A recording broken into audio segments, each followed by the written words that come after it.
enough at the end of the day. But maybe it will. For me now, it's the best strategy to follow. And your particular theory, beast machine, what is that, to summarize?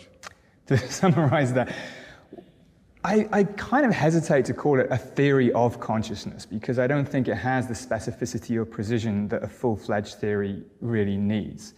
I think it's the step towards such a theory. Sure. It's also part of a larger way of understanding what kind of thing a brain is from this physicalist, materialist perspective. And this larger view thinks of the brain as a variety of a prediction machine, and that everything that we see, feel, hear is intimately bound up with the brain making and updating predictions about the causes of sensory signals.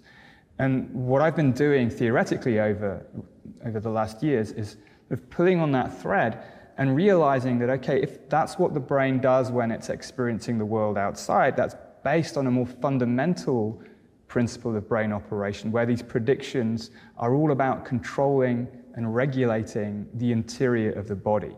Prediction is a way of physiological regulation, and that imperative for brain activity goes right down to the deepest levels of our biology, of our metabolism. It doesn't sort of bottom out at any particular level. And what this means, for me anyway, is that consciousness as we have it is intimately bound up with our nature as living creatures. It's a kind of version of what in philosophy is sometimes called the continuity theory of life and mind, that they are not separate kinds of things, that mind is literally lifelike, and consciousness is, I think, an aspect of mind, and it's an aspect of mind that is especially grounded in our nature as living machines. The term beast machine goes back to Descartes. He used it rather pejoratively about non-human animals, that they were merely beast machines. They may look as if they feel pain and suffer or feel pleasure, but no, they're just flesh and blood automata. At least that's what I think he was obliged to say in the climate in which he was living.